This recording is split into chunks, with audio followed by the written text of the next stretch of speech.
नमस्कार दोस्तों, दरभंगा रॉक्स में आपका स्वागत है। क्या मिथिला के दूसरे एयरपोर्ट को लटकाया जा रहा है? आज हम बात करेंगे पूर्णिया एयरपोर्ट की, जिसको लेकर के केंद्र सरकार ने एक बहुत ही कंफ्यूजिंग जवाब दिया है। और जो सुशील मोदी हैं, राज्यसभा सांसद, उन्होंने सदन में जब सवाल किया तो क्या जवाब मिला वो बताएंगे। साथ ही ये भी बताएंगे कि आखिर क्या ये बहानेबाजी हो रही है केंद्र सरकार की तरफ से, या राज्य सरकार इसके लिए जिम्मेदार है।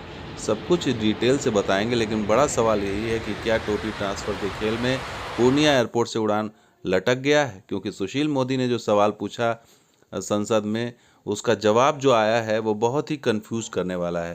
तो पहली चीज़ जो सामने आई है वो 50 एकड़ ज़मीन बिहार सरकार से मांगी गई थी, और बिहार सरकार ने 50 एकड़ से ज़्यादा ज़मीन दी, 52.18 एकड़ ज़मीन। लेकिन समस्या इसमें यह बताई जा रही है कि उत्तर की बजाय दक्षिण में भूमि अधिग्रहण कर दिया गया। ये बहानेबाजी बताई जा रही है केंद्र सरकार की तरफ से, और राज्य सरकार से कहा जा रहा है कि आप 4 लेन कनेक्टिविटी दीजिए, यानी कि उड़ान स्कीम में शामिल नहीं किया गया इसे, लेकिन 4 लेन कनेक्टिविटी अब मांगी जा रही है। अब अगला सवाल ये पूछा गया था कि उड़ान योजना के तहत क्या आगामी संस्करण में इसे शामिल किया जाएगा। तो इस पर जवाब था कि 1.0 में तो शामिल किया गया था, लेकिन इसके बाद चूंकि रनवे का मरम्मत चल रहा था, इसलिए 2.0, 3.0 और 4.0 में संस्करण में शामिल नहीं किया गया। और चूंकि ये पूर्णिया हवाई अड्डा जो है वायुसेना के अधीन है, इसलिए एक ये भी बात कही गई। इसके अलावा ये कहा गया कि मूल रूप से सिविल इनक्लेव को 2 मंजिला के टर्मिनल भवन के हिसाब से 60 लाख यात्री क्षमता प्रतिवर्ष किया जाएगा। ये अच्छी चीज़ है, परंतु बिहार सरकार द्वारा भूमि उपलब्ध कराए जाने पर नए सिरे से विस्तृत योजना बनाने की आवश्यकता है, यानी कि इसे गोलमोल करके आगे टाल दिया।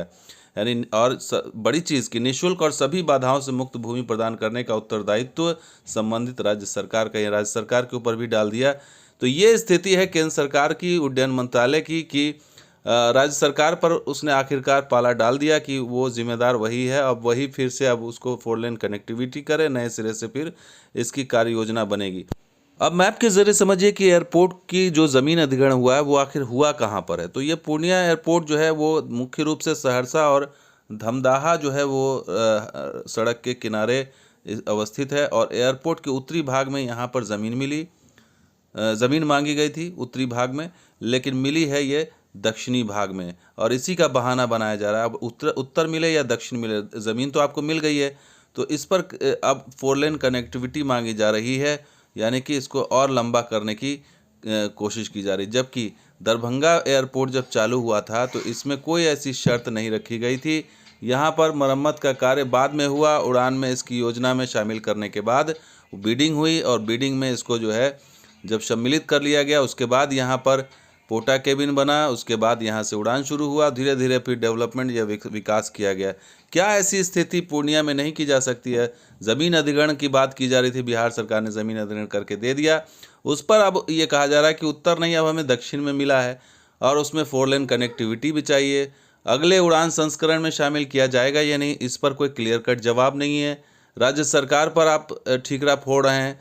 तो बेसिकली ये सब सारी समस्याएं जो हैं वो उड्डयन मंत्रालय की तरफ से आ रही है कि उसने इस योजना को खटाई में डालने का पूरी तैयारी कर रखी है, और बहानेबाजी चल रही है कि इसमें ये नहीं मिला, वो नहीं मिला, राज्य सरकार जिम्मेदार है, और राज्य सरकार ने सब कुछ करके दे दिया। तो फिर भी केंद्र सरकार की तरफ से कोई इस पर प्रोएक्टिव नज़रिया नहीं दिखाई दे रहा है। ऐसे में बड़ा सवाल यही है कि या तो फिर यस या नो कर दिया जाए कि भाई यहाँ से हो नहीं सकता, और अगर संभव है तो इसको जो है आगे अगले संस्करण में क्यों नहीं शामिल किया जा रहा है, क्यों इसकी घोषणा नहीं की जा रही है, जबकि सब कुछ क्लियर हो चुका है।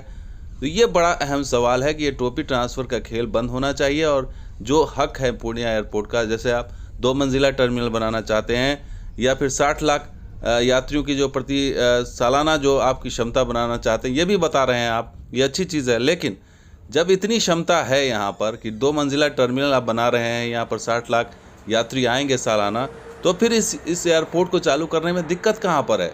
और दिक्कत यही है कि केंद्र सरकार या तो इसकी सच्चाई को छिपा रही है, या फिर इसे और लटकाना चाहती है। ये बहुत ही गंभीर सवाल है, और इसका जवाब सरकार को देना होगा। तो दोस्तों, ये वीडियो कैसा लगा ज़रूर लाइक कीजिए, शेयर कीजिए। शुक्रिया इस वीडियो को देखने के लिए, धन्यवाद।